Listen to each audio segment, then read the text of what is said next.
하나님, 우리를 애굽에서 건져내신 이유는 우리를 하나님 앞에 예배자로 세우기 위함이라고 하셨습니다.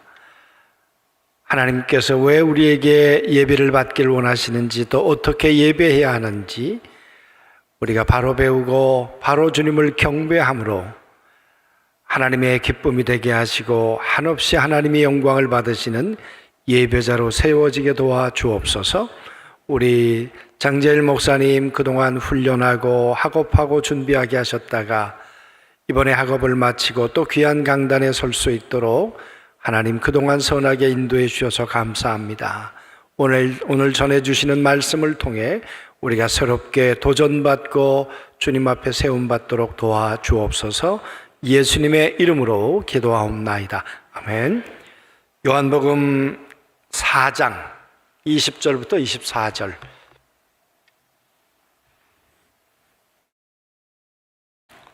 우리 짧은 성경이니까요, 같이 읽도록 하죠. 우리 조상들은, 시작. 우리 조상들은 이 산에서 예배하였는데 당신들의 말은 예배할 곳이 예루살렘에 있다 하더이다. 예수께서 이르시되 여자여 내 말을 믿으라. 이 산에서도 말고 예루살렘에서도 말고 너희가 아버지께 예배할 때가 이르리라. 너희는 알지 못하는 것을 예배하고 우리는 아는 것을 예배하노니 이는 구원이 유대인에게서 남이라. 아버지께 참 예배하는 자들은 영과 진리로 예배할 때가 오나니 곧 이때라. 아버지께서는 자기에게 이렇게 예배하는 자들을 찾으시느니라. 하나님은 영이시니 예배하는 자가 신령과 진정으로 예배할지니라. 아멘. 우리 장재일 목사님, 처음 뵙는 분도 계시겠지만 대부분 아마 장 목사님 몇 번 만난 적이 있을 것이다, 그렇게 생각을 합니다.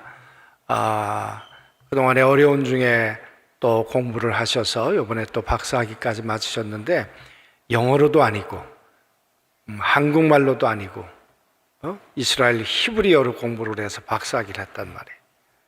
별로 감동이 없군요. 얼마나 힘든 과정이었을까 그런 생각을 하면서 정말 또 한편 감사하기도 하고 또 앞으로 기대가 되기도 하고 그렇습니다. 오늘 나오셔서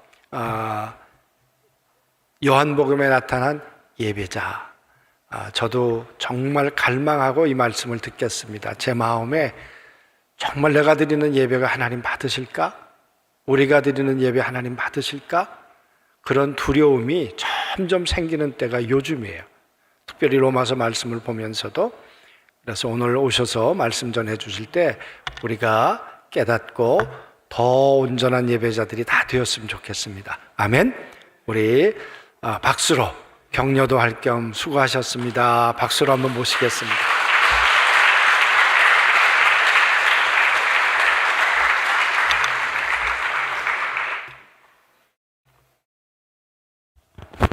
여러분 만나서 반갑습니다.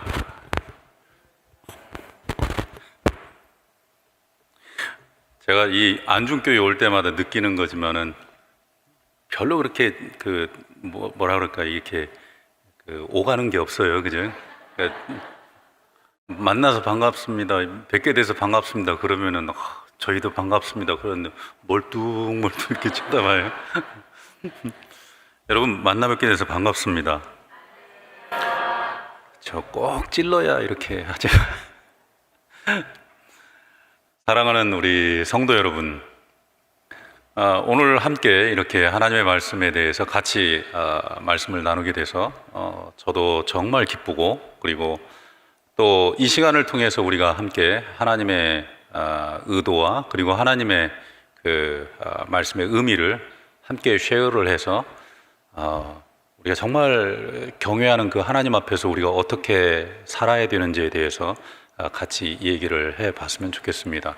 우리 함께 이 얘기하기 전에 우리 함께 하나님께 기도하고 우리 말씀을 같이 나누도록 하겠습니다. 함께 기도합시다. 사랑하는 아버지 하나님, 이 시간에 저희가 하나님의 말씀을 나누기를 원합니다. 하나님, 이 시간에 저희와 함께 하여 주시고 우리의 가슴 속에 하나님의 말씀을 이해할 수 있는 성령의 감화와 감동을 허락하여 주옵소서.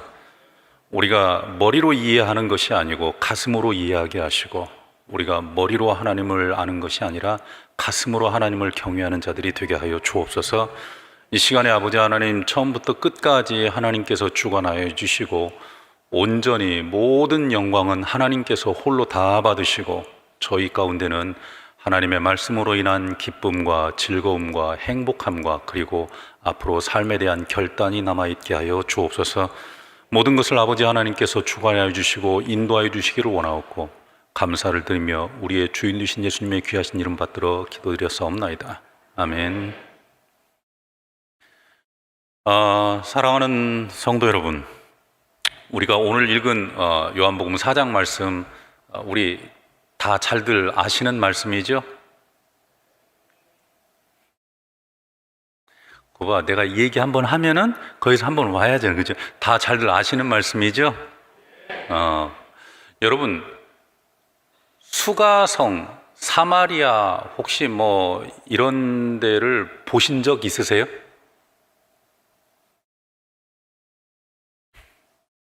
알았어요. 고개를 흔들든지 고개로 한번 해봐요. 보신 적 있으세요? 아, 있어요? 예루살렘은 본 적 있어요?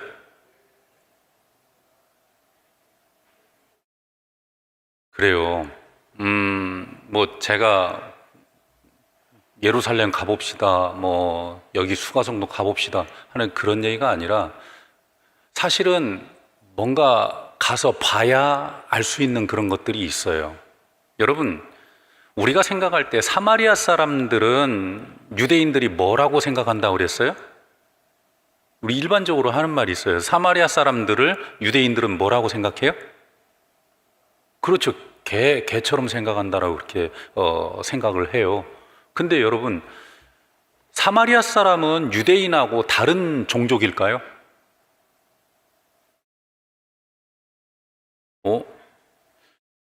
저 양반이 이런 질문을 하리라고는 미처 생각을 못했는데 라는 표정 같아요. 여러분, 사마리아 사람들은 유대인하고 서로 다른 종족일까요? 그래서 그렇게 미워했을까? 응? 그럼 사마리아 사람들은 유대인일까요? 아니, 이스라엘 사람일까요? 아닌 것 같아요. 근데 여러분, 생각을 해보면은 사마리아 쪽에 살고 있었던, 우리가 일반적으로 예수님 시대에서 사마리아 사람들이라고 부르는 이 사람들은 사실은 이스라엘 사람들이에요. 이스라엘 사람들. 우리가 구약 성경에서 여호수아가 이 가나안 땅을 정복을 하고 그리고 땅 나누기를 하지 않습니까? 그렇죠? 그때 우리가 잘 알고 있는 에브라임이라고 하는 지파가 있어요. 그렇죠? 에브라임 지파, 그 다음에 므낫세라고 하는 그 지파, 이 지파들이 베냐민 그 지파가 살고 있는 그 지역에서 북쪽으로 살았단 말이에요. 그러니까 거기가 지금 오늘날의 어디냐면은 뭐라고 할까요? 베델 땅 있는 데에서부터 실로, 세겜, 그리심산, 사마리아, 이 지역이 전부 다 에브라임 지파하고 므낫세 지파가 살았던 땅이에요. 근데 우리가 잘 알고 있는 것처럼 제가 지금 뭐를 설명을 하냐면은 사마리아 사람들을 왜 왜 예루살렘 사람들이 그렇게 싫어하고 왜 개처럼 여겼는지에 대해서 이 얘기를 하는 거예요. 실제로는 이 사람들이 다 똑같은 이스라엘 사람들이 원래. 근데 왜 그렇게 싫어하게 됐는지를 제가 설명을 드리는 건데, 여러분, 같은 원래 이스라엘 민족들이에요. 그런데 우리가 잘 알고 있는 것처럼 전쟁이 일어나고 그리고 난 다음에 예를 들어서 바벨론의 포로로 잡혀가는 그 시기가 있었죠. 그렇죠? 우리가 보통 586년이라고 얘기하는데, 그때 이 바벨론 사람들이 다 와가지고 여기 이 땅을 다 정복을 하고 여기저기서 사람들을 다 잡아갔단 말이에요. 여러분, 지금 제가 여기까지 얘기했는데 이해하시겠죠? 이해돼요, 여기까지? 그러면 여러분은 대단하신 겁니다. 성경의 역사에 대해서 이렇게 여기까지 잘 이해할 수 있다는 거는 이후도 잘 이해할 수 있다는 거예요. 들어봐요. 여러분, 바벨론에서 바벨론 사람들이 와가지고 이스라엘 사람들을 잡아갔어. 근데 어떤 사람들을 잡아갔을까요? 제가 문제를 낼게요. 1번 농민들, 목자들, 2번 왕, 귀족, 제사장들, 리더들. 자, 오늘은 2개만 낼게요. 1번하고 2번. 자, 골라봐요. 어디?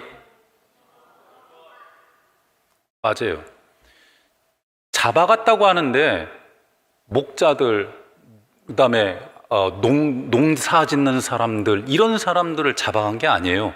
왕족들, 귀족들, 그다음에 제사장들, 리더십들, 이런 사람들을 싹 잡아가 버렸어요. 그러니까 이스라엘 땅은 졸지에 어떤 상황이 돼버렸냐면 리더십이 하나도 없어졌어요. 그러니까 리더를 할 수 있는 사람들이 다 없어져 버린 거예요. 근데 이 사람들은, 그러니까 여기 이스라엘 땅에 이제 남아있는 사람들은 어떤 사람들이 되는 거냐면 일반 농민들, 그 다음에 뭐라고 할까요? 목자들, 그리고 그냥 이런 하층민들만 이스라엘 땅에 남아있단 말이에요. 근데 여기 남아있는 사람들은 이 리더십들이 잡혀갔다고 해서 안식일 날 제사 안 드리고 예배 안 드리고 할까요? 자, 제사장들이 다 잡혀가면 제사 드릴까요? 안 드릴까요? 이거 알았어요. 1번 드린다, 2번 안 드린다. 자, 골라봐요. 오, 정답 맞았어요. 제사 드려요. 근데 문제는 뭐냐? 성경의 원리에 원칙에 의하면 제사는 누가 드려야 되는 거냐면 제사장만 드리는 거예요. 근데 지금 제사장이 하나도 없어. 이스라엘 땅 안에. 일반 평민들이 그럼 우리 어떻게 하나님께 제사 드리고 어떻게 하나님께 예배 드리지? 제사장이 없는데? 고민을 했어요. 이렇게 그냥 안식일을 그냥 지내도 좋을까? 그렇게 고민을 하다가 이쪽 사마리아 쪽에 있는 사람들은 한 가지 결단을 내려요. 어떤 결단을? 즉 에브라임 지파, 므낫세 지파 이쪽에 있는 사람들은 한 가지 결단을 내려. 어떤 결단을 내리냐면 제사장 아닌 사람이라도 제사를 좀 해서 우리가 하나님께 제사를 드리고 그리고 안식일을 지키면 좋지 않겠느냐 해서 제사장 아닌 사람들이 제사를 드리기 시작을 했죠. 그게 예수님 시대에서부터 몇 년 전 얘기냐면은 580년 전이에요. 586년 전. 그렇게 해서 사마리아 쪽 이쪽에 있었던 사람들은 나름 이제 말하자면 우리가 그렇잖아요. 아무리 농민이라고 그래도 제사를 이렇게 처음에 이렇게 한 번, 두 번 처음에 할 때는 좀 약간 실수도 있고 이렇게 하는데 기억을 되살려서 해보다 보니까 요것도 이제 그 손에 있거든요. 나름 잘해. 그죠? 그래서 이게 10년이 지나고 20년이 지나고 30년이 지나니까 그 뒤로 이제 제사장들 우리가 제사장 세우지 뭐. 그래서 자기들이 또 제사장 만들고 그 밑에 온 제사장들은 또 이어서 계속해서 제사를 드리다 보니까 나중에는 꽤 괜찮게 했어요. 그리고 그 사람들이 함께 모여서 제사를 드리던 산이 어느 산이었냐면 그게 그리심산이라고 하는 산이었어요. 근데 문제는 뭐냐? 70년이 지나고 난 다음에 바벨론에 잡혀갔던 진짜 제사장들이 예루살렘으로 돌아오게 됐네요. 진짜 제사장들이 예루살렘으로 딱 돌아오고 나니까 진짜 제사장들이 예루살렘에 딱 도착을 해서 가만히 보니까 사마리아 이쪽에 보니까 제사장 아닌 사람들이 지금까지 제사를 드렸다네. 여러분 같으면은 여러분이 예루살렘에 그러니까 바벨론에 70년 동안 잡혔다가 다시 돌아왔는데 저쪽 사마리아에서 제사장 아닌 사람들이 지금까지 한 70년 동안 제사를 드리고 있었대. 여러분 같으면 사마리아 제사 드렸던 그거를 용납해 줄 것 같아요? 용납 못 할 것 같아요? 알았어요. 1번 용납한다, 2번 용납 못한다.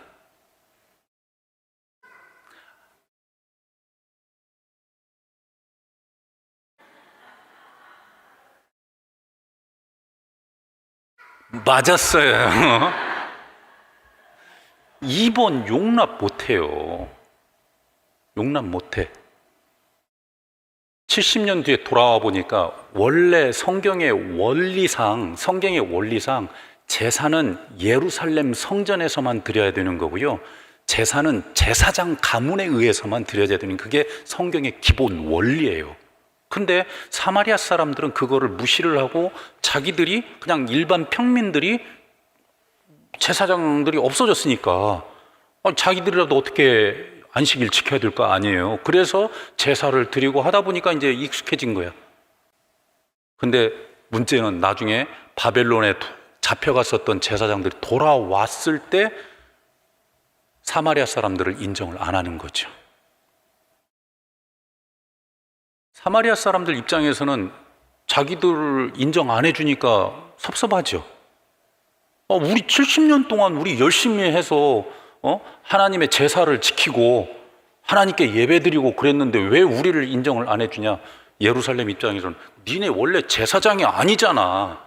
하나님께서 제사장 가문을 세우신 이유가 그 제사장 가문을 통해서 제사를 받으시기로 했는데 너희는 제사장 가문이 아니잖아. 근데 왜 너희가 제사를 드렸어? 아니, 제사장들이 없는데 어떻게 해요? 없어도 너희가 제사를 드릴 거는 아니었지. 이렇게 해서 싸움이 시작된 거예요. 그러면서 예루살렘 사람들은 사마리아 사람들을, 그렇죠, 말하자면 하나님께 제사를 드렸지만 그거는 정식 제사장에 의해서 제사가 드려진 게 아니기 때문에 이방신한테 제사를 드린 거하고 똑같다라고 생각을 해서 사마리아 사람들을 배척을 하기 시작한 거예요. 그게 500년쯤 돼요. 그리고 난 다음에 한 500년이 흐른 그 시점이 바로 지금 오늘 우리가 읽은 본문 예수님과 사마리아 여인이 만나서 이야기를 하고 있는 시점이에요. 그러니까 아까 그렇게 해서 사이가 벌어지기 시작해가지고 예루살렘에 있는 제사장들과 사마리아에 있는 그런 어떤 제사장들이 사이가 벌어지기 시작하고, 그리고 서로 안 좋고 서로 나쁘다 어쩌다 그러면서 시간이 지나가면서 500년이 흘러가지고, 그래서 예수님과 지금 사마리아 여인이 이야기하는 그 시점에 이르게 된 거죠. 근데 그 500년의 시간이 지나는 동안 사마리아 사람들은 오케이, 너네가 우리 인정 안 해줘도 오케이, 좋아, 우리도 너희 인정 안 해. 하지만 우리는 우리대로 계속 제사할 거야. 그래서 그리심산에서 계속해서 제사를 드렸던 거고, 예루살렘 사람들은 오케이, 좋아, 우리는 너네 동네 안 가. 너네는 이방인하고 같은 거야. 우리는 너네 동네 안 가. 우리는 우리끼리 살 거야. 그래서 이 사람들은 예루살렘에서 제사를 드린 거고, 그래서 사마리아 사람들과 예루살렘에 있었던 사람들은 원래 한 민족, 이스라엘 민족이었지만 전쟁이라는 그 시기를 통해서 불우한 그런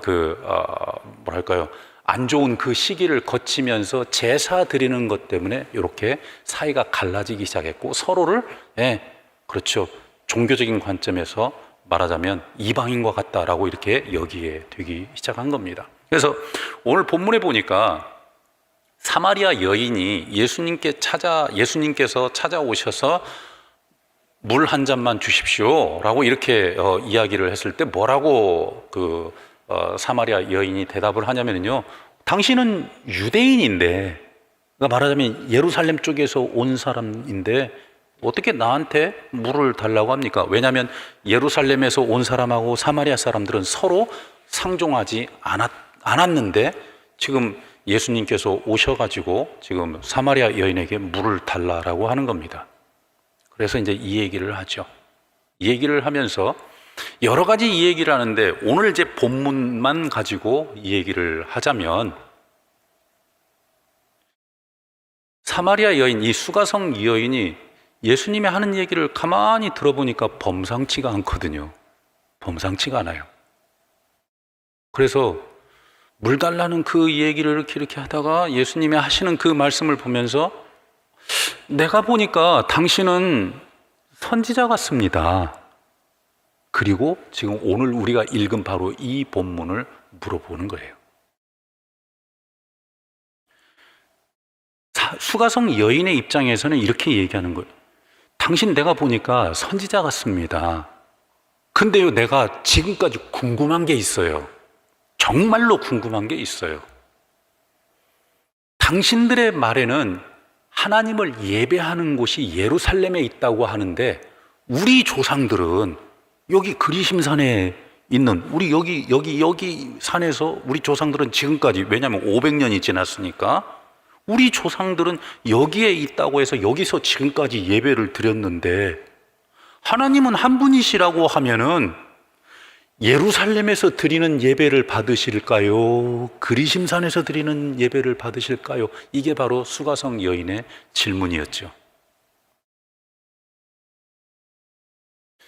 여러분, 거기에 대해서 예수님께서 뭐라고 말씀하셨냐면은 예루살렘에서도 말고 그리고 여기 이 산 그리심산에서도 말고. 사랑하는 성도 여러분, 잠깐 이 얘기를 덮어놓고 우리 딴 얘기 잠깐 하고 다시 돌아옵시다. 혹시 여기 부부가 함께 오신 분 계세요? 부부? 아, 이렇게 자신이 없으세요? 오케이. 좋아요. 대부분 이렇게 함께 예배를 오시는 부부들은 보통 사이가 좋아요. 그죠? 아닌가?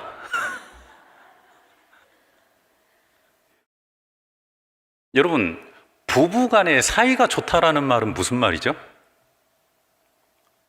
여기서 금술 좋다 뭐 그런 얘기 아니에요. 부부 간의 사이가 좋다. 어떤 의미일까요? 그냥 대답 한번 해봐요. 어떤 부부 간의 사이가 좋다. 함께.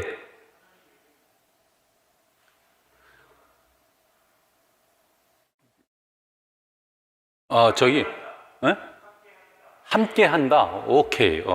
함께 한다. 뭐를? 뭐든지. 좋아요. 그럼 부부 간의 사이가 안 좋은 거는 왜 안 좋은 거죠? 부부 간의 사이가 안 좋은 거는. 그렇죠. 잘 통하지가 않아요.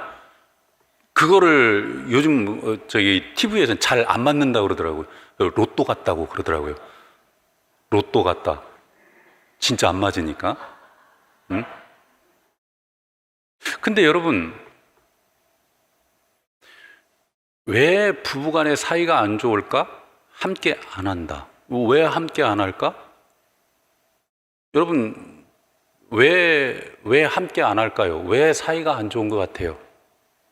그냥 내면을 깊이 파보면 뭔가 와이프가 자기를 무시하는 것 같고, 뭔가 남편이 자기한테 서운하게 하는 것 같고, 뭔가 자기가 원하는 그거하고 맞지 않아요. 여러분은 어느 때 제일, 우리 여기는 지금 여성분이 많으니까 여성분들은 남편이 어느 때가 제일, 어떻게 하면 제일 서운해요? 이 얘기 안 하는구나. 아니 그거를 여기서 여기까지 얘기를 뭐. 어느 때가 제일 서운할까요? 맞아요. 인정을 안 해줄 때. 그러니까 와이프가 옆에 있는데 와이프가 마치 무슨 있으나 없으나, 그러니까 마치 그림자처럼 투명인간처럼 취급할 때 애들 앞에서도 그렇고 사람들 앞에서도 그렇고 그러면 제일 서운하죠. 그죠? 근데 그거는 부부관계뿐만 아니라 사실은 모든 사람들이 자기의 존재성에 대해서 무시를 당하고 그리고 마치 없는 것처럼 그렇게 여겨질 때 그때 제일 서운하고 그리고 어떻게 보면 화가 나죠. 여러분, 근데 제가 왜 이 이야기를 꺼냈냐면은 하나님은 어떠실까요? 하나님은. 그러니까 우리가 하나님을 지금 예배한다고 지금 앉았잖아요. 그죠? 그죠? 예배한다는 게 뭐예요? 예배 시간을 1시간 딱 들어와서 앉아서 예배 시간에 앉아 있는 거 그게 예배일까요? 아니요.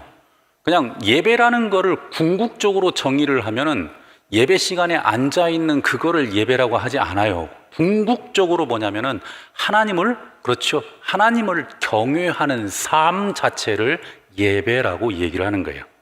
그럼 이런 서비스는 뭐예요? 그렇죠. 어떻게 보면은 하나님을 경외하는 자들이 그거를 날마다 하나님을 새롭게 발견하는, 어떻게 보면은 대나무의 마디아고 같아요. 자라면서 거기에서 하나님을 또 발견하고, 그리고 또 자라면서 또 발견하고, 자라면서 또 발견하고, 자라면서 또 발견하고, 바로 그 순간이 바로 예배드리는 서비스의 시간이고, 대나무라는 자체는 그냥 예배예요. 그래서 사실은 여러분과 제가 하나님을 경외하는 삶 자체를 살아가는 것이 그게 바로 예배자의 삶이고 그게 우리의 예배예요. 이 시간은 뭐냐면은 그냥 하나님을 더 예배할 수 있기 위해서 하나님을 배우는 시간이에요. 그래서 이 시간에 들어온 게 예배 다 드렸다라고 얘기를 하면 안 되는 거죠. 이건 뭐 다 아는 얘기잖아요. 그죠?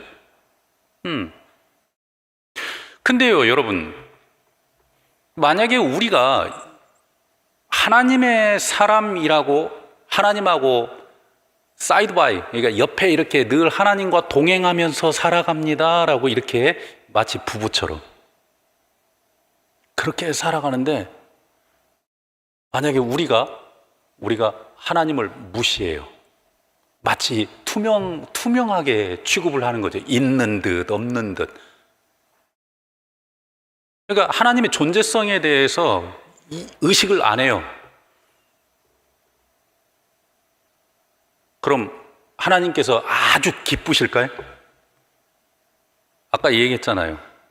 와이프가 어떤 때 제일 서운할까? 자식들 앞에서도, 그리고 다른 사람 앞에서도 어떻게 보면은 그 존재 자체를 인정을 안 해줘 버리면은요, 의미가 없는 거잖아요. 존재의 의미가 없는 거잖아요. 그죠? 의도적으로 자식들 앞에서, 자녀들 앞에서 의도적으로 와이프 무시하고 그러면 안 돼요. 절대 안 돼요. 그거 큰일 나요. 그러지. 여기 지금 남편분들 몇 분 안 계시지만은 오늘 잘 오신 거네요. 제가 중요한 거 가르쳐 드리니까 절대 그러지 마세요. 왜냐면은요, 우리도 그렇지만 사람의 가슴 속에 요 가시가 박힌 거는요, 이게 쉽게 잘 뽑혀지지가 않아요. 하물며 하나님의 가슴에다가 하나님을 무시해가지고, 그리고 하나님을 그림자처럼 여겨서 하나님의 가슴에다가 가시를 박아놓는, 여러분, 예수님께서 수가성 여인에게 대답을 했습니다. 이 산에서도 예배하는 그거를 받으시는 게 아니고 저 산에서 예배하는 거를 받으시는 그런 하나님이 아니고, 하나님은 어떤 장소에서 드리는 예배를 받으시는 분이 아니다. 그러면서 뭐라고 말씀하시냐면요, 아까 우리 읽었던 것처럼 하나님은 영이시니 예배하는 자가 신령과 진정으로 예배할지니라. 하나님은 그렇게 예배하는 자들을 찾으신다라고 그렇게 말씀하세요. 무슨 말씀이냐면, 예루살렘에서도 아무리 바벨론에 갔다가 돌아와서 제사장들이, 많은 사람들이, 그러니까 제사장들이 아주 그냥 득실득실한 그 예루살렘 성전에서 드리는 예배여도, 제사여도 하나님께서 안 받으실 수 있다라는 거예요. 아니, 여러분, 여러분, 강남의 대형 교회에서 드리는 예배를 하나님이 받으실까요? 저기 해남 시골 작은 교회 할머니들 한 세네 분 모여서 드리는 그 예배를 하나님이 받으실까요? 자, 골라봐요. 1번 강남, 2번 해남. 그렇지. 이렇게, 아니야, 자꾸, 거기 말고. 3번 신령과 진정으로. 오! 우리 이쁜 애기한테는 이따가 끝나고 난 다음에 뭐 선물 줘야 되겠는데? 응? 여러분, 그리심산에 있는 사람들의 가슴 속에 느끼는 그 비참함이 뭔지 아세요? 예루살렘 사람들이 그랬어요. 니네들은 하나님께 예배 드릴 자격도 없고 제사장이 아닌 사람들이 예배 드리는 그 예배는 하나님 받으시지도 않는다. 예루살렘에서 드리는 예배만 받으신다. 그리심산에 있는 사람들은 자기들이 예배를 드리면서도요, 하나님께서 이 예배를 안 받으시나? 예루살렘 사람들은 우리가 드리는 그 예배를 받으실 거야. 여러분, 어떤 예배를 가면 저쪽 강남 쪽으로 가면은 예배가 굉장히 화려합니다. 그죠? 막 조명도 막 찬란하고 막 앞에 나와서 막 찬양하는 사람들도 막 근데 저기 해남에 그 시골 교회 거기 가서 예배 드리는 거 한번 보셨어요, 여러분?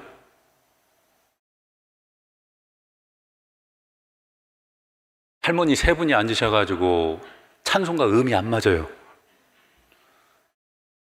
옆에 좀 천천히 해.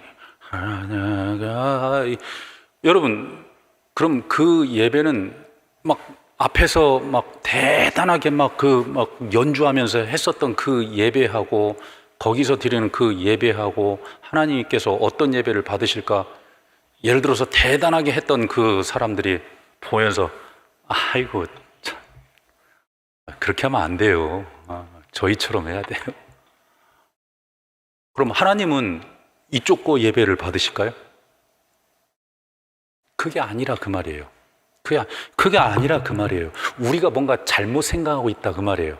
그러니까 예배는 뭔가 하나님은 어떤 그 대단한 것에서 또 대단하게 예배를 드리면 그렇게 하나님께서 뭔가 예배를 받으실 것처럼 생각을 하는 건 그건 우리 생각이지. 하나님은 그렇지 않다 그 말이에요. 하나님이 찾으시는 사람은 엄청나게 대단하게 예배를 드려도 하나님을 경외하는 마음이 없는 사람이 예배를 드리는 그 예배는 차라리 누가 좀 저것 좀 닫아줬으면 좋겠다. 저것 좀 누가 좀 하고 치워버렸으면 좋겠다. 제발 저 인간들 나와서 저렇게 안 했으면 좋겠다. 그러신대요.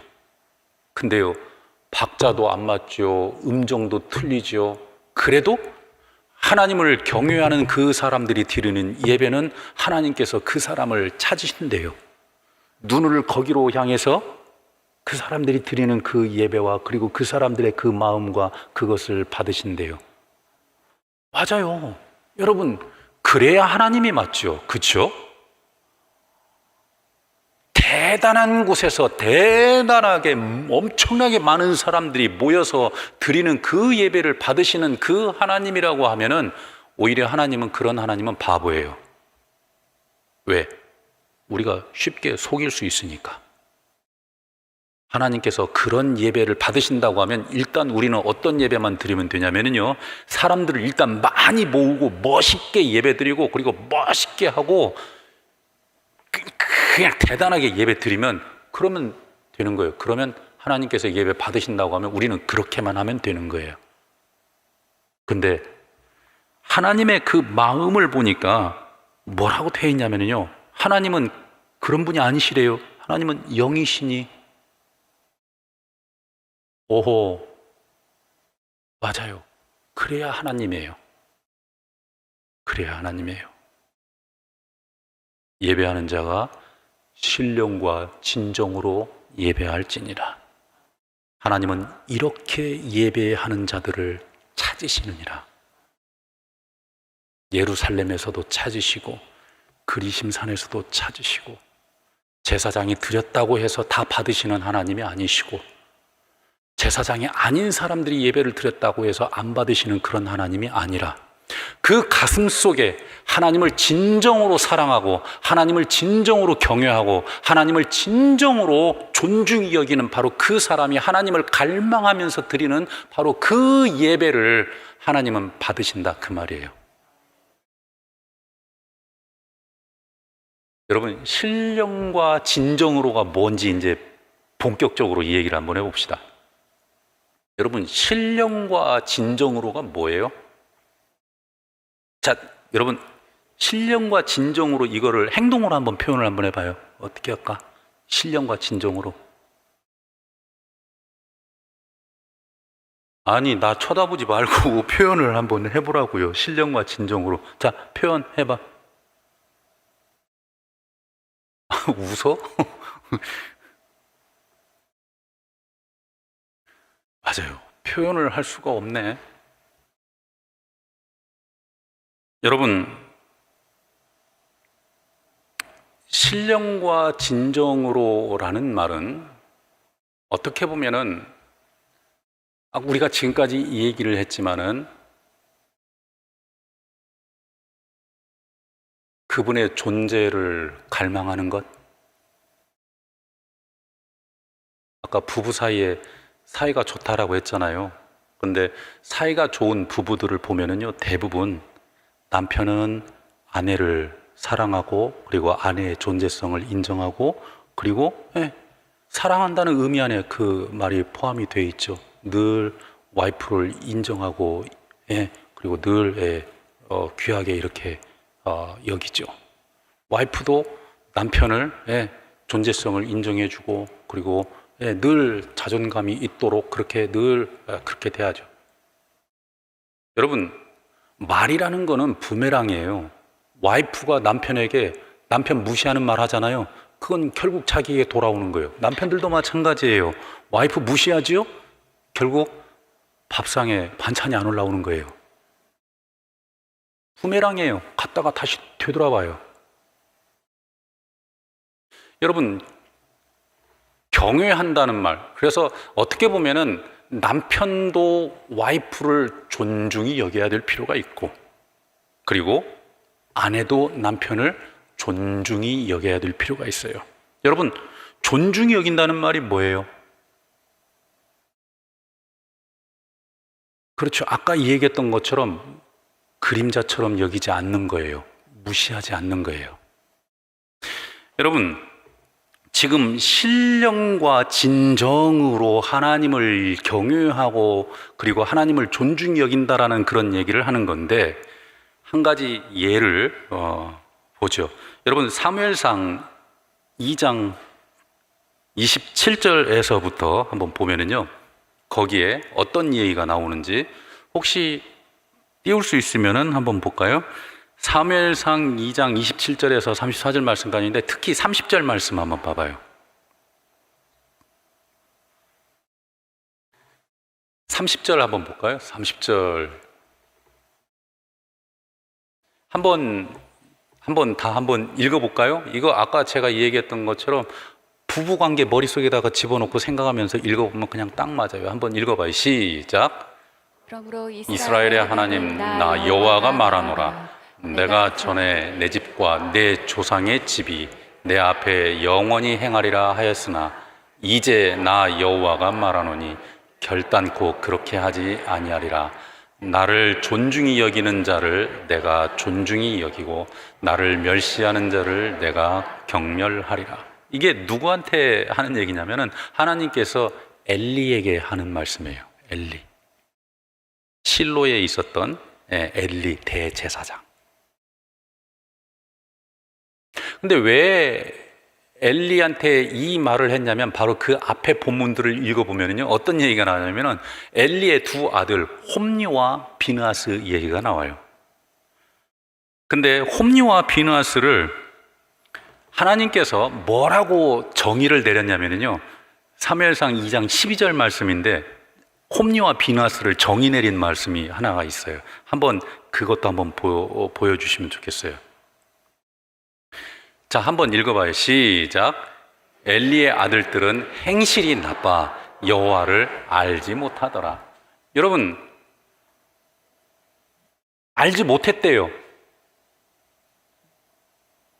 왜 알지 못했을까?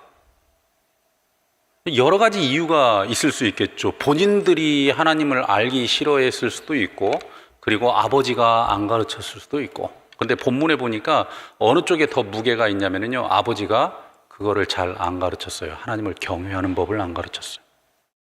그랬더니 홈리와 비느하스가 어떻게 되었냐면요, 하나님을 알지 못해요. 근데 하나님을 알지 못하는 그것이 어떻게 행실로 나타나냐면요, 성소에서 온갖 나쁜 짓을 하죠. 근데 이 나쁜 짓이라는 게 행실로 나타나는 거지, 사실은 그 행실의 그 근본의 그 가슴 속에 있는 게 뭐냐면요, 말하자면 가슴 속에 있는 것이 그대로 행동으로 나타나는 거예요. 그 가슴 속에 있는 게 뭐냐면 아까 얘기했던 것처럼 하나님을 그냥 그림자처럼 여기는 거예요. 하나님을 전혀 생각하지 않고 하나님을 무서워하지 않아요. 하나님을 두려워하지 않아. 하나님을 존중하지도 않고 하나님을 경외하지도 않고 그냥 하나님 자체를 그냥 그림자로 생각하는 거예요. 아예 없는 걸로 생각을 해요. 그냥 무시하는 거예요. 그래서 성소에서 자기가 하고 싶은 대로 하는 거예요.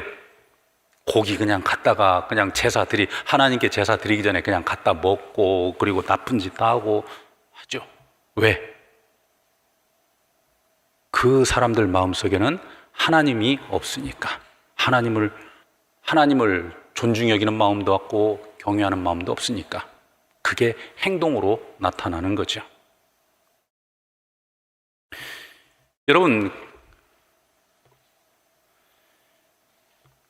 그래서 어떻게 됐을까요?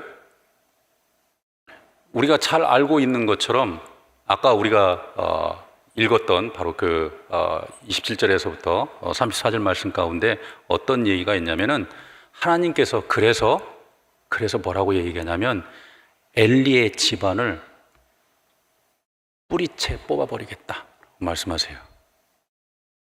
다 없애버리겠다. 그리고 심지어는 내가 너네를 제사장 가문으로 만들었는데 내가 제사장 가문에서 너네들 파서 내가 다시는 너네들 제사장 못하게 하겠다라고 말씀하세요. 여러분 잘 생각 한번 해봐요. 엘리 대제사장이었어요. 홈리와 비느하스 제사장이었어요. 근데 왜 하나님께서는 이들이 드리는 그런 제사와 그리고 이들이 드리는 그런 예배를 하나님께서는 왜 안 받으셨을까요? 대제사장인데, 제사장들인데, 매일매일 제사를 주관하는 사람들인데 왜 제사를 안 받으셨을까요? 그래요. 이 사람들 마음속에는요, 제사의 행위는 하지만 그 안에 하나님을 경외하는 마음 자체가 없어요. 하나님이라는 그런 존재가 없어요. 그러니까 하나님을 아예 무시를 하는 거예요. 그래서 그것이 행동으로 나타나는 거예요. 근데 하나님이 뭐라고 말씀하셨냐면요, 나는 나를 존중히 여기는 자를 존중히 여기겠고 나는 나를 멸시하는 자를 내가 경멸하리라. 여러분, 그래서 목사님들이나 장로님들이나 권사님들이나 뭘 좀 조금 아신다고 하는 분들이 여기에다가 힘줄 필요가 없는 거예요. 왜? 목사를 40년을 해도 장로를 40년을 해도 그 속에 하나님 없을 수 있거든요. 아무리 교회에서 일을 열심히 해도 하나님을 경외하지 않으면요, 뿌리채 뽑아버린대요. 뭘? 자손들까지.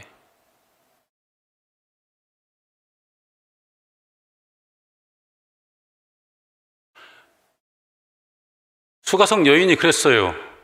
대체 하나님은 어떻게 예배하는 겁니까? 여기서 예배 드리면 다 되는 겁니까? 아니요.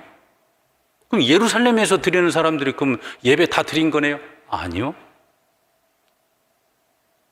하나님은 영이시니 신령과 진정으로 예배를 드리는 것이 중요하고, 또 하나님은 영이셔서 그렇게 예배하는 자들, 그렇게 당신에게 예배하는 자들을 지금도 찾고 계신대요.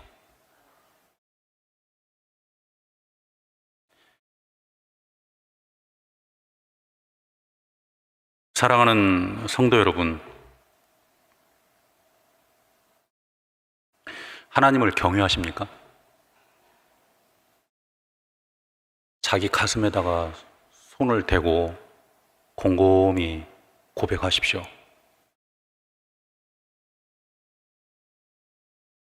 나는 하나님을 경외하는 사람입니다.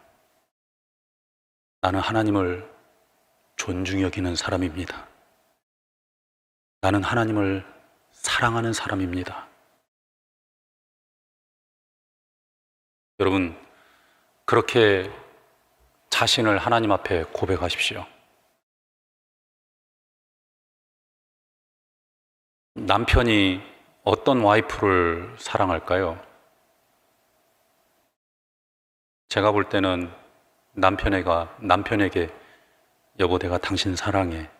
내가 당신 사랑하는지 정말 알지? 그러면서 행동으로도 그렇게 늘 남편을 존중히 여기는 그런 여인을, 그런 아내를 남편이 역시 사랑하겠죠. 제가 아까 부메랑이라고 그랬잖아요. 늘 남편 무시하고 뭐 이런 게 이딴 게 남편이 이렇게 하면 결국은 그 부메랑 자기가 맞는 거예요. 그러니까 말도 조심해야 되고 행동도 조심해야 되고. 여러분, 부부관계에서 자기의 가치를 높이는 거는 남편이 나는 이렇게 높고 싶은데 남편이 이렇게 낮아서 내 가치가 안 높아, 그게 아니에요. 자기의 가치는 자기가 높일 수 있고 자기가 깎아먹을 수 있는 거예요. 남편한테 사랑받고 싶으면 사랑해야 되는 거예요.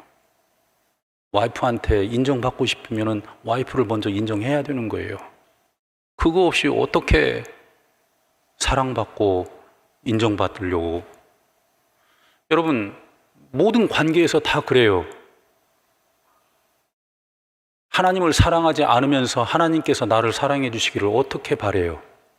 하나님을 경외하지도 않으면서 예배 드리면 됐지? 그거는 홈리와 비나스 다 했어요. 제사 다 드렸어요. 엘리도 다 했어요. 대제사장으로서 다 했어요. 근데 안 받으시잖아요. 그러니까 우리의 포지션, 우리가 목사라는 것도 권사라는 것도 장로라는 것도 그게 중요한 게 아니고, 우리가 큰 교회에 있는 것, 어디에 있는 것, 대단한 교회에서 신앙생활하는 그것도 중요한 게 아니고, 지금 바로 이 순간에, 여러분이 앉아있는 이 순간에 여러분의 가슴 속에서 하나님을 경외하고 있는지, 하나님을 존중히 여기고 있는지, 하나님을 사랑하고 있는지, 하나님을 정말로 간절하게 애타게 그렇게 사랑하고 있는지, 그렇게 하나님 앞에 고백하고 있는지, 그게 중요하다 그 말이에요. 그게 없이는 우리가 예배가 안 되는 거예요.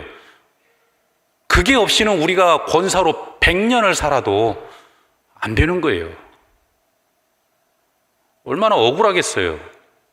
장로로 한 50년 살았는데 하나님 앞에 갔더니, 야, 나 너 모르겠다. 너 50년 동안 나 사랑했던 적 있어? 어떻게 하실래요?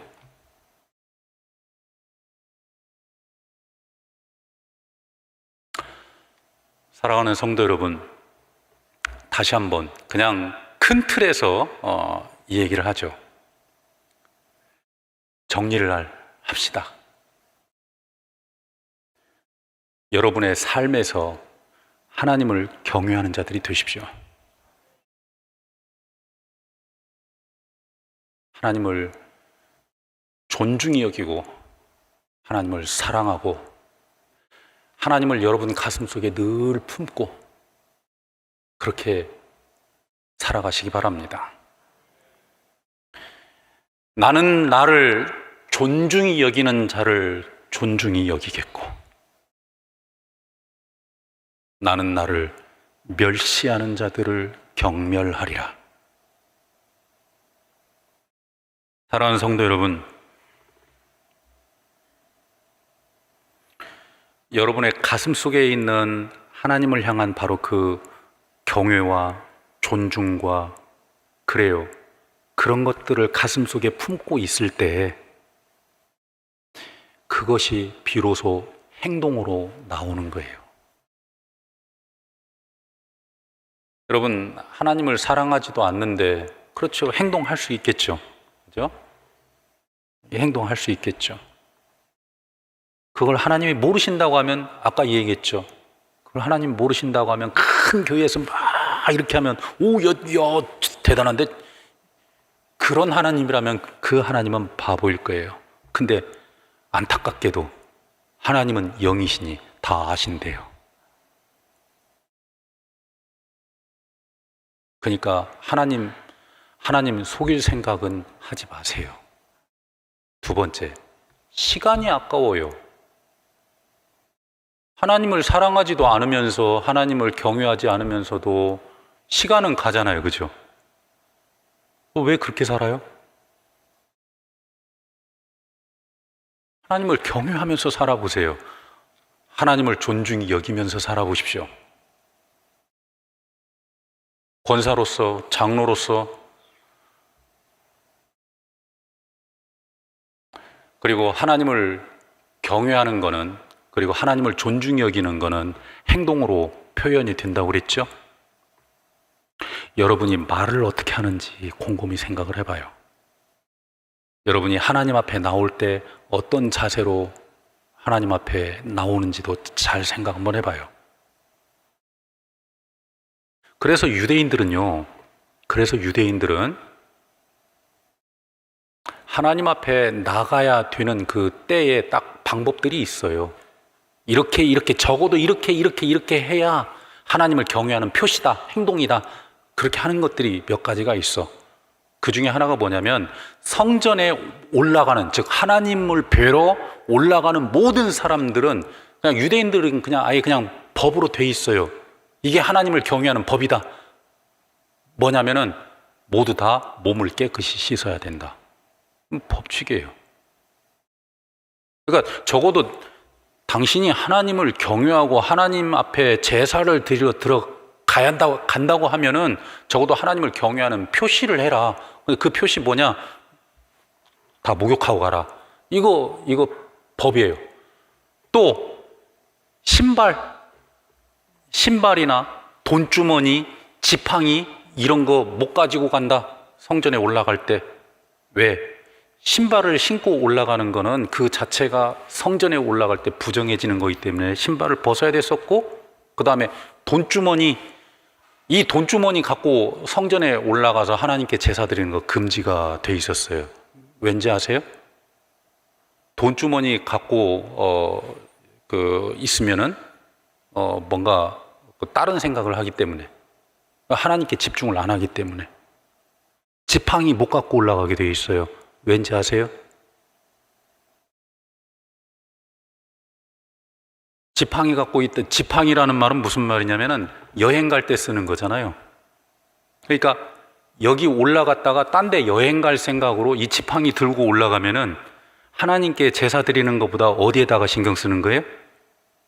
그렇죠. 여행 갈 거에 신경 쓰는 거예요. 그래서 아예 그냥 규칙으로 하나님 앞에 올라갈 때는 신발 다 벗고 다 목욕하고, 그리고 돈주머니도 못 갖고 올라가고, 그리고 지팡이도 못 갖고 가게 돼 있어요. 그게 하나님을 경외하는 행동의 표현이다 라고 그렇게 얘기를 해요. 여러분은 유대인들처럼 그렇게 하는 건 뭐 그렇게 그 정도까지 해야 되냐라고 얘기할 수 있지만, 여러분 하나님을 사랑하고 하나님을 경외하는 자로서, 하나님을 정말 존중히 여기는 자로서 예배에 들어올 때 혹시 하나님을 경외하는 어떤 표시를 갖고 들어오세요? 네, 정말 하나님 정말 사랑하고, 그리고 하나님을 경외하고, 그리고 하나님 앞에서 내가 정말로 온전하게 하나님 앞에 예배 드리기를 원합니다. 그러면서 혹시 그런 표시로 하는 그런 거 있으세요? 가끔 남전도의 집사님들은 저기 오늘 저기 주일 낮 예배 마치고 족구 대회 있습니다. 족구 대회. 그럼 남전도회의 그 집사님들은 예배에 오기 전에 뭐부터 준비해요? 뭐부터 준비해요? 그렇죠. 트렁크에다가 축구화, 반바지, 운동복 딱 준비해서 타고 오죠. 예배에 들어와요. 예배가 돼요, 안 돼요? 빨리빨리 대답해요. 예배 돼요, 안 돼요? 예배 안 돼요. 잘 때요? 안 돼요. 절대 안 돼요. 예배 끝나고 저희 콘도로 여행 가기로 했어요. 그래서 여행 가려고 짐 바리바리 싸가지고 자동차에다 가득 실어놓고 와서 그래도 예배는 드리고 가야지. 그러고 들어와요. 예배 돼요, 안 돼요? 그래서 제가 얘기했잖아요. 유대인들은 그런 거를 미리 몇천 년 전에 알았기 때문에 하나님께 제사 드리러 올라가는 성전에 올라갈 때는 신발도 벗어야 되고 돈주머니도 못 갖고 들어가게 하고 지팡이도 못 갖고 들어가게 하는 거예요. 들어가기 전에는 몸을 깨끗이 다 씻고 하나님 앞에서 마음을 정리하고 하나님께 집중할 수 있도록 그렇게 한 거예요. 여러분, 예배 들어올 때 핸드폰 가지고 들어오죠? 문자 울리면 봐요, 안 봐요? 안 봐요? 내가 안 봐야지. 문자 울려도 안 봐야지. 근데 그러려면 왜 가지고 들어와요? 보지도 않는 거를 왜 가지고 들어오냐고. 봐요. 하나님을 경외하는 거는 마음이고, 그렇죠? 마음속에 우리가 하나님을 경외한다 그래요. 하나님을 존중히 여긴다 그래요. 근데 그것이 드러나는 거는, 그 존중히 여기는 마음이 드러나는 거는 행동으로 하나씩 드러난다고요. 그래요. 사랑하는 성도 여러분, 여러분이 하나님을 경외하는 사람, 여러분, 우리 이것부터 합시다. 아까 제가 지나가는 말로 했는데 여러분 다 가슴에다가 손 대봐요. 나는 그런 거 안 할란다. 그래도 돼. 근데 손 대고 이렇게 스스로를 하나님께 고백해 보십시오. 나는 하나님의 사람입니다. 고백해봐요. 나는 하나님을 예배하는 사람입니다.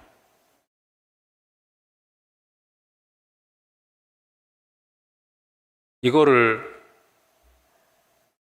늘 하나님 앞에서 나는 하나님의 사람입니다. 나는 하나님을 경외하는 사람입니다. 나는 하나님을 존중히 여기는 사람입니다. 라고 고백하십시오.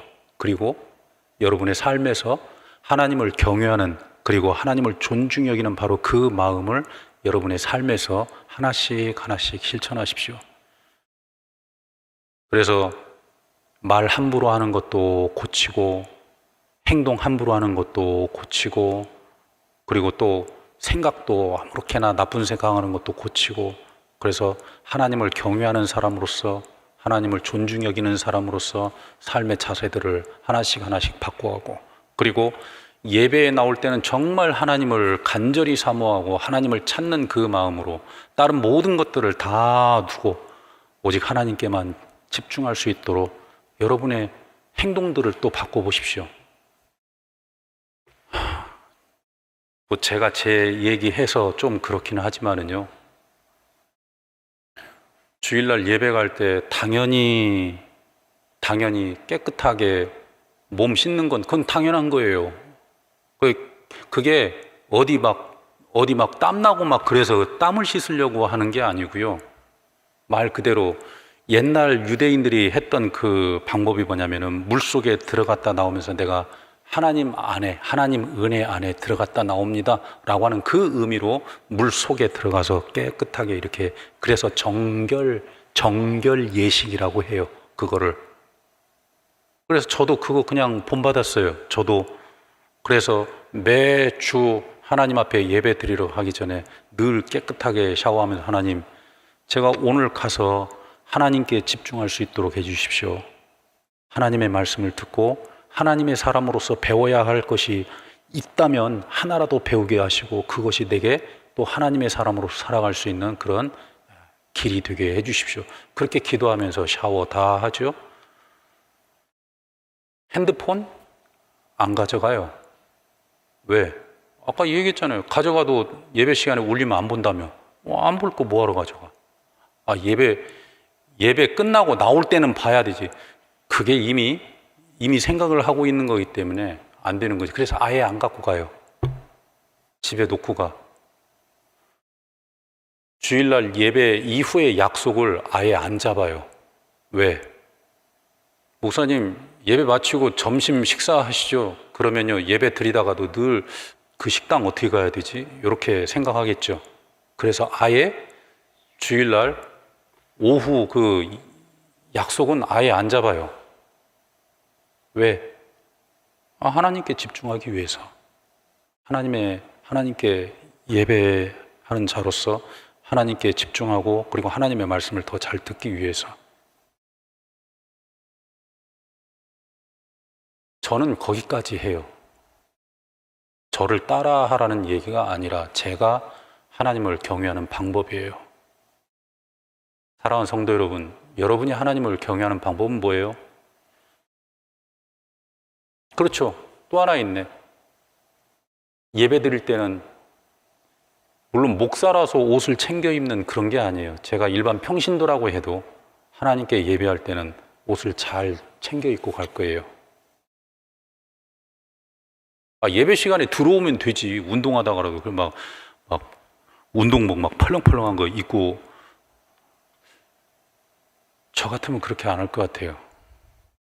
하나님 앞에 내가 하나님을 사랑하는 표현이고 내가 하나님을 경외하는 표현이고 내가 하나님을 존중히 여기는 표현이기 때문에 옷도 최대한 내가 하나님 앞에 단정하게 입을 수 있는 최대한 챙겨서 그렇게 입어요. 심지어는 속옷까지.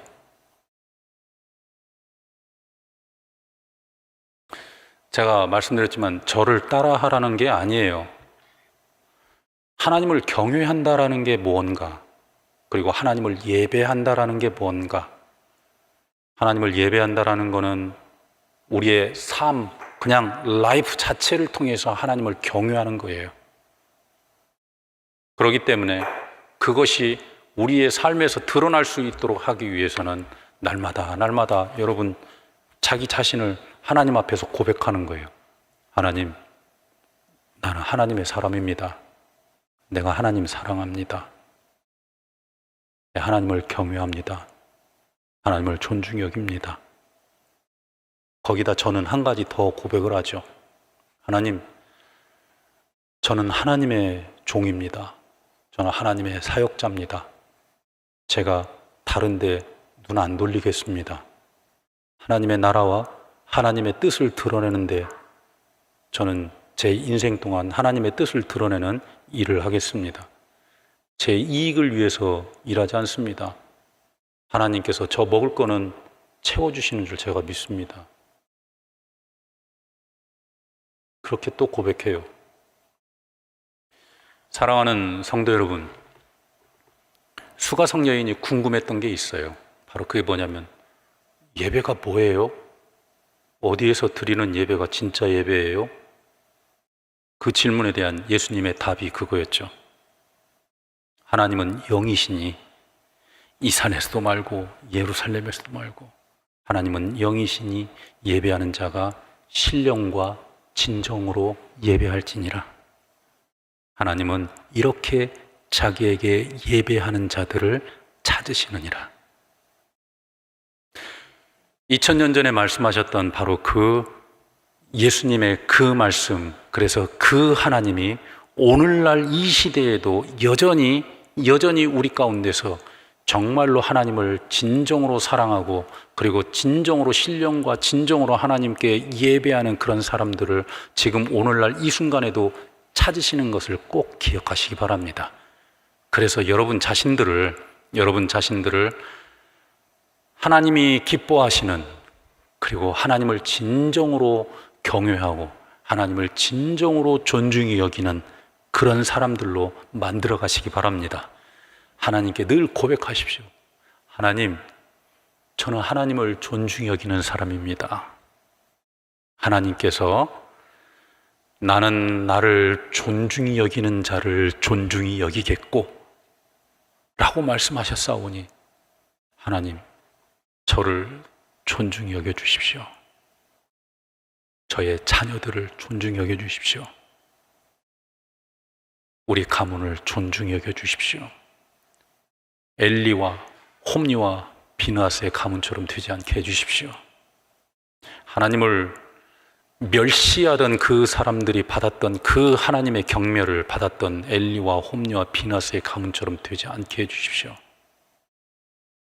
나는 하나님을 사랑하는 사람입니다. 나는 하나님의 사람입니다. 나는 하나님을 경외하는 사람입니다. 나는 하나님을 존중히 여기는 사람입니다. 저를 존중히 여겨주십시오. 내 자녀들을 존중히 여겨주십시오.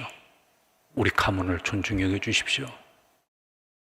기도하면 하나님께서 하나님을 존중히 여기는 자의 기도를 들으시고 그들을 또한 존중히 여기실 겁니다. 사랑하는 성도 여러분, 이런 은혜가 여러분에게 넘치시기를 바랍니다. 한 번 사는 인생이잖아요, 그죠? 멋있게 살아봅시다. 하나님의 사람으로, 하나님의 일을 하는 하나님의 사역자로,